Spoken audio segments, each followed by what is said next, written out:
Le domaine Cuiron est un très ancien domaine sur Chavanais. Donc la famille Cuiron est sur Chavanais depuis le début des archives, le 1500 et quelques. Mais moi je dis que je suis la troisième génération parce que c'est mon grand-père Claude Cuiron qui a commencé à mettre plus le focus sur le vin, alors qu'avant c'était plus agricole, un peu des fruits. Et maintenant, mon grand-père, lui, a mis le focus sur le vin et surtout, il a commencé à faire du vin en bouteille étiqueté en 47. Donc ça a été mon grand-père, Claude Cuiron. Après, il n'y a pas eu mon père, il y a eu mon oncle, Antoine Cuiron, qui a de 1960 à 1987.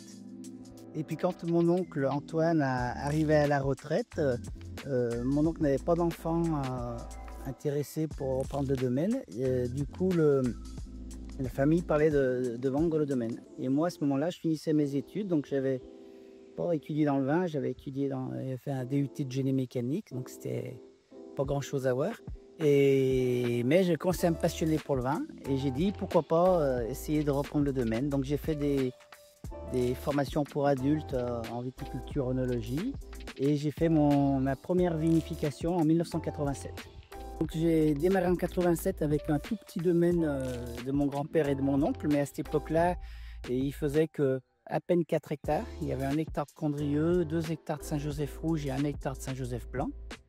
Mais moi, j'ai fait partie un peu de la génération des vignerons qui, dans les années 80, qui avons fait la renaissance du Rhône-Nord. Parce que le Rhône-Nord était un vignoble très ancien, planté par les Romains, qui a été très réputé au 18e, 19e siècle, mais qui a eu une période un peu plus difficile à cause des 2 guerres mondiales, à cause du phylloxéra. Et le vignoble était tombé très bas jusqu'aux années 60. Et puis dans les années 70-80, le vignoble a commencé à se replanter et je fais partie un peu de la génération qui avons redéveloppé le vignoble.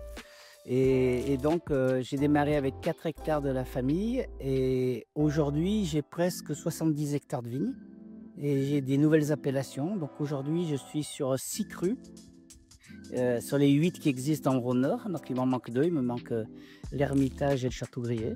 Mais sinon, j'ai Côte-Rôtie, Condrieu, Saint-Joseph, Cormans, Saint-Péret et Crozes-Hermitage.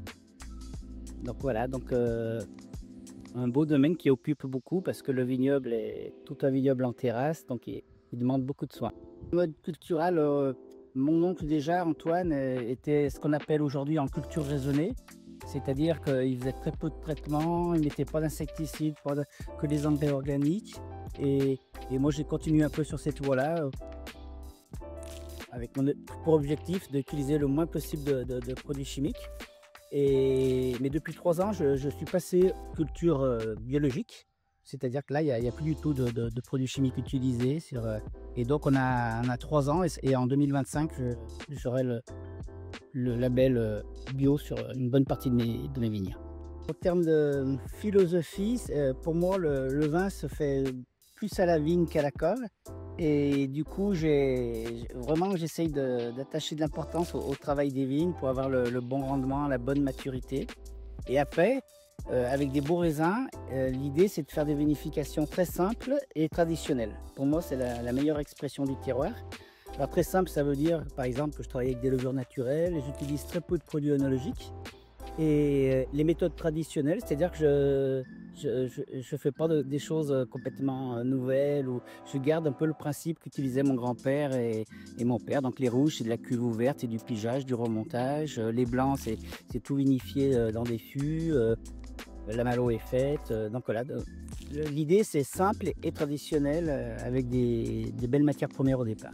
Donc au niveau commerce, j'ai toujours beaucoup aimé travailler en France. Donc j'ai un gros pourcentage de mes ventes qui sont sur le marché français. Je vends 70% de mes vins en France parce que beaucoup de domaines dans la vallée du Rhône vendent beaucoup à l'export, même des fois majoritairement à l'export. Et moi j'ai vraiment voulu travailler le marché français. C'est pour ça que j'ai ciblé le marché des restaurants, des cavistes. J'ai un réseau d'agents commerciaux qui distribuent mes vins sur tout le territoire français. Donc ça, c'est vraiment important pour moi. J'ai une bonne petite clientèle de particuliers aussi au caveau, parce que j'ai un caveau qui tourne bien. Le fait qu'on soit bien représenté dans les restaurants nous développe le caveau. Donc ça, c'est bien aussi. Et puis à l'export, donc l'export, je ne néglige pas quand même, parce que c'est important que le vin soit connu un peu partout dans le monde. Donc j'ai à peu près 60 pays différents où je vends mon vin. Donc, euh, j'essaye de cibler pareil dans les pays étrangers, une distribution sur les bons restaurants et les bons cavistes. Les marchés principaux pour les vins de la vallée du Rhône Nord, c'est Angleterre, États-Unis, le Benelux et un petit peu en Asie, Japon, Corée. Donc ça, il y a le Canada qui est sympa aussi. Donc ça, c'est les marchés principaux.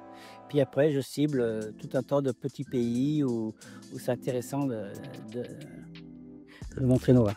Maintenant, ça fait pas mal de 40 ans que je suis sur le domaine et donc il faut penser aussi à la suite. Et bon, on est en train d'y mettre en place, hein. C'est quelque chose que je regarde actuellement. Donc moi, je me laisse encore une bonne dizaine d'années pour aider la nouvelle génération. Il y a déjà mon fils qui travaille avec moi depuis déjà 4-5 ans. Et puis, j'ai d'autres enfants qui vont arriver. Et puis, donc on va organiser tout ça pour qu'ils s'entendent bien entre eux et que le domaine puisse continuer longtemps.